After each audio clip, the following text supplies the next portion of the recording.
Beloved students, welcome to CVKYS।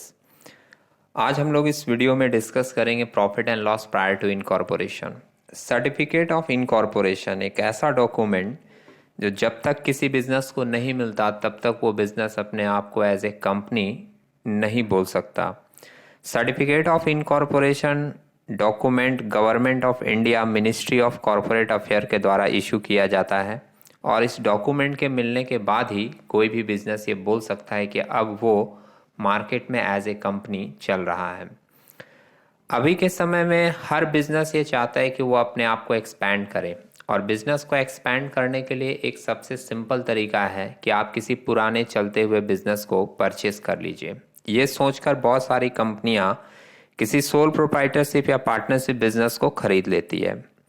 जिस date में वो बिजनेस को खरीदती है उसके बाद कुछ टाइम के बाद, महीना, 2 महीना, 3 महीना, 4 महीने के बाद उनको ये सर्टिफिकेट इशू किया जाता है। तो ऐसा नहीं है कि जब तक ये सर्टिफिकेट इशू नहीं होगा तब तक आप बिजनेस चला नहीं सकते। आपका बिजनेस जिस दिन आप बिजनेस को परचेस किए तब से ही चलता रहेगा, लेकिन जिस दिन आपको सर्टिफिकेट ऑफ इनकॉर्पोरेशन मिलेगा उस दिन से आप बोलोगे कि अब आप उस बिजनेस को एज ए कंपनी चला रहे हो। तो जब तक सर्टिफिकेट ऑफ इनकॉर्पोरेशन नहीं मिलता तब तक बिजनेस चलता रहता है और उस टाइम को हम लोग बोलते हैं प्री इनकॉर्पोरेशन पीरियड। और सर्टिफिकेट ऑफ इनकॉर्पोरेशन मिलने के बाद का जो टाइम बिजनेस का चलता है उसको हम लोग बोलते हैं post incorporation period. First year complete होने के बाद जब कंपनी अपना प्रॉफिट निकालती है तो एज पर कंपनीज एक्ट उस प्रॉफिट को 2 पार्ट में दिखाना पड़ता है।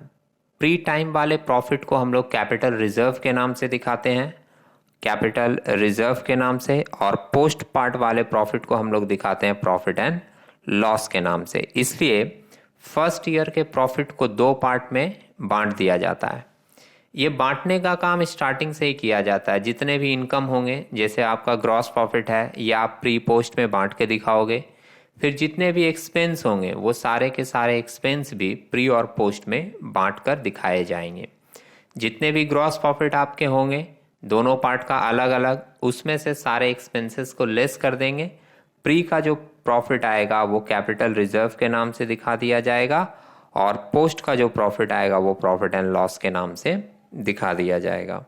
तो ये कैलकुलेशन करने के लिए, डिस्ट्रीब्यूशन करने के लिए हम लोग किस बेसिस पर, किस आधार पर ये प्रॉफिट का या एक्सपेंसेस का डिस्ट्रीब्यूशन करते हैं उसका एक शॉर्ट डिस्क्रिप्शन मैं आपको दिखाता हूँ। यहाँ देख रहे हैं आप, आपके सामने कुछ रेशियो लिखे हुए हैं। मतलब ये सारे रेशियो का हेल्प लेकर आप अपने सारे इनकम और सारे एक्सपेंसेस को प्री और पोस्ट में बांटोगे। जैसे एक रेशियो आप यूज़ करोगे सेल्स का, एक करोगे टाइम का और एक करोगे परचेस का। शॉर्ट में अगर आपको बताएं तो जितने भी वेरिएबल एक्सपेंसेस होते हैं, जितने भी वेरिएबल नेचर के एक्सपेंस होते हैं वो सारे सेल्स में बांटे जाते हैं। जितने भी फिक्स नेचर के एक्सपेंस होते हैं वो सारे टाइम रेशियो में बांटे जाते हैं। और जैसे डिस्काउंट रिसीव वगैरह या कैरियज ऑन परचेज वगैरह जो भी एक्सपेंस होगा वो सब परचेज रेशियो में बांटा जाएगा। नीचे में कुछ हिंट करके भी दिया है, आप देख रहे हो इलस्ट्रेटिव आइटम्स में कौन कौन से किस तरीके से बांटे जा रहे हैं। रिलेटेड टू सेल्स, सेल्स और ग्रॉस प्रॉफिट आप देख रहे हो सेल्स रेशियो में बोला है बांटने के लिए। डिस्काउंट रिसीव्ड आपको बोला है आप परचेज रेशियो में बांटिएगा। इसके अलावा और भी आपको कुछ दिखेंगे, यहाँ पर आप देख रहे हो पूरी डिटेल में दी हुई है। इंटरेस्ट रिसीव ऑन इन्वेस्टमेंट और लोन गिवन आप टाइम रेशियो में बांटोगे। और फिर expenses related to activity level, यहाँ पे बहुत सारा एक्सपेंस दिया है जो बोला है सेल्स रेशियो में बांटना है। जैसे cost of goods sold, commission on sale, advertisement and promotion, bad डेब्ट, salesman salary, discount allowed, traveller commission, selling expenses, after sales service cost etcetera आपको बांटना है सेल्स रेशियो में। ये सारे एक्सपेंसेस ही आपके वेरिएबल एक्सपेंसेस हैं। आगे 1-2 आइटम और दिया है परचेज रेशियो में, जैसे carriage inward, brokerage on purchase आपको बांटना है परचेज रेशियो में। और जितने भी फिक्स एक्सपेंस हैं वो हमने कहा आपको बांटने होते हैं टाइम रेशियो में। जैसे मेंशन किया यहाँ rent and rates, insurance, salary, depreciation, office and administration expenses, electricity and general expenses, ये सब आपको बांटना है टाइम रेशियो में। ठीक है। इसके अलावा कुछ ऐसे एक्सपेंसेस होंगे जो सिर्फ प्री वाले पार्ट में जाएंगे और कुछ ऐसे एक्सपेंसेस होंगे जो सिर्फ पोस्ट वाले पार्ट में जाएंगे। प्री वाले पार्ट में जाने वाले एक्सपेंस यहाँ पर लिखे भी हैं, मैं उसको पढ़ता हूँ, मगर उसके पहले आप एक लाइन ध्यान में रखिएगा कि जब तक सर्टिफिकेट ऑफ इनकॉर्पोरेशन आपको नहीं मिला तब तक आपका बिजनेस चल रहा है किस नाम से, सोल प्रोप्राइटरशिप या पार्टनरशिप के नाम से।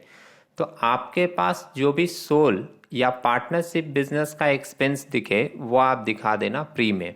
जैसे interest on capital, interest on drawing, partners salary, partners commission, bonus, remuneration, ये सब जो चीज़ें होती हैं वो स्पेशली चली जाती हैं प्री में। और कोई भी ऐसा आइटम अगर आपको दिखाई दे जो आपको लगे कि ये आइटम कंपनी से रिलेटेड है, सोल प्रोप्राइटरशिप या पार्टनरशिप में इसका कोई लेना देना नहीं होता, तो वो एक्सपेंस आप डायरेक्टली दिखा दोगे पोस्ट में। जैसे interest on debenture, director fees, discount on issue of shares, discount on issue of debenture, ये सब ऐसे आइटम होते हैं। ऑडिट चार्जेस जो स्पेशली कंपनी के लिए यूज़ होते हैं, तो कंपनी में हम लोग वो सिर्फ दिखा देते हैं जो जाता है सिर्फ पोस्ट इनकॉर्पोरेशन पीरियड में। तो आप यहाँ पे देखिए, फिर से ये एक बार पढ़ के देख लेते हैं। Expenses related to the non corporate form of organisation जैसे interest on capital, salary to partner are allocated to the pre incorporation period, while expenses related to the corporate form of organisation, मतलब ये सिर्फ corporate form में जाएगा, company में जाएगा, post में जाएगा, उसके लिए लिखा है registration fees, debenture interest, preliminary या formation expenses, director fees, share transfer fees are to be allocated to the post incorporation period. तो कुछ एक्सपेंस आप सेल्स रेशियो में बांटोगे, वेरिएबल वाला, फिक्स वाला टाइम में बांटोगे, कुछ एक्सपेंस परचेज में जा रहा है, कुछ एक्सपेंस स्पेशली प्री से रिलेटेड होगा और कुछ एक्सपेंस स्पेशली पोस्ट से रिलेटेड होगा। अगर ये समरी आपके दिमाग में रहेगी तो जब statement of profit and loss आप बनाओगे प्रायर टू इनकॉर्पोरेशन तो उसमें आपको डिस्ट्रीब्यूशन करने में कम से कम कंफ्यूजन होगा। दो तीन और बातें लास्ट में जो है वो ध्यान रखिएगा। एक यहाँ पे आइटम दिया इंटरेस्ट ऑन परचेस कंसिडरेशन, मैं ये आपको शॉर्ट में बता रहा हूँ, एक समरी इसकी ध्यान रखिएगा, इस पे दो तीन पॉइंट बनता है। इंटरेस्ट एक फिक्स चार्जेज है, तो सम्स में अगर कोई डेट ना दिया रहे और ये रहे कि ये इंटरेस्ट पूरे साल का है तो आप इसको टाइम रेशियो में डिस्ट्रीब्यूट कर दोगे। लेकिन इंटरेस्ट या इंटरेस्ट ऑन परचेस कंसिडरेशन अगर ड्यूरिंग द ईयर बीच में कभी पेड हो गया तो हम लोगों को सम्स के रिक्वायरमेंट के हिसाब से उसका रेशियो फाइंड आउट करना होगा और उसी रेशियो में हम लोगों को interest on purchase consideration distribute करना पड़ेगा। ठीक है, ध्यान रखेंगे कि अगर इंटरेस्ट के बारे में कुछ नहीं बोला तो वो टाइम रेशियो में बटेगा, लेकिन अगर during the year purchase consideration paid किया गया है तो जिस डेट को पेड किया गया है उस डेट तक का ही रेशियो निकाला जाएगा और जो रेशियो निकलेगा वर्किंग में उसी रेशियो में हम लोग इंटरेस्ट के अमाउंट को डिस्ट्रीब्यूट करेंगे। दूसरा एक पॉइंट है ऑडिट फीस। ऑडिट फीस के ऊपर भी कंट्रोवर्सी है, ध्यान रखिएगा। ऑडिट फीस, ऑडिट जो है वो जनरली एक कंपनी का एक्सपेंस माना जाता है। कंपनी के लिए ऑडिट करवाना कंपलसरी होता है, मैंडेटरी होता है, इसलिए ऑडिट फीस जब भी दी रहती है तो वो हम लोग इस थॉट के ऊपर कि ये कंपनी का मैंडेटरी एक्सपेंस है इसलिए हम लोग क्या करते हैं उसको पोस्ट इनकॉर्पोरेशन में दिखा देते हैं। लेकिन कभी कभी कुछ पार्टनरशिप बिजनेस भी अपने बिजनेस का ऑडिट करवाते हैं और अगर पार्टनरशिप बिजनेस में भी ऑडिट हुआ है तो ऑडिट फीस वहाँ भी लगा होगा। इस बेसिस पे कुछ लोग अगर ये मानते हैं कि नहीं पार्टनरशिप बिजनेस था तब भी ऑडिट हुआ, कंपनी बिजनेस था तब भी ऑडिट हुआ, तो वो लोग क्या करते हैं कि ऑडिट फीस को टाइम रेशियो में डिस्ट्रीब्यूट करके दिखाते हैं। ठीक है, तो अगर आपको इसका दो तरीके का कैलकुलेशन कहीं दिखे तो वहाँ पे आप कंफ्यूज ना होना। और उन दोनों में जो भी ऑप्शन आप करोगे, जो भी ऑप्शन आप चूज करके सम्स करोगे, आप क्या कीजिएगा, सिंपली उसका अजम्पशन नोट बनाकर नीचे लिख दीजिएगा। मतलब आप अगर ये मानते हो कि ये कंपनी के लिए मैंडेटरी है तो सिर्फ कंपनी में जाएगा, दैट मीन्स पोस्ट में जाएगा। और अगर मान लीजिए आप मानते हैं कि नहीं, पार्टनरशिप बिजनेस और सोल प्रोप्राइटरशिप बिजनेस में भी ऑडिट हुआ है, तो फिर आपको इसको डिस्ट्रीब्यूट करना पड़ेगा। और उस समय आप इसको किस रेशियो में डिस्ट्रीब्यूट करेंगे, टाइम रेशियो में डिस्ट्रीब्यूट करेंगे। ठीक है। तीसरा एक पॉइंट है प्रिलिमिनरी एक्सपेंसेस या फॉर्मेशन चार्जेस या फॉर्मेशन एक्सपेंडिचर।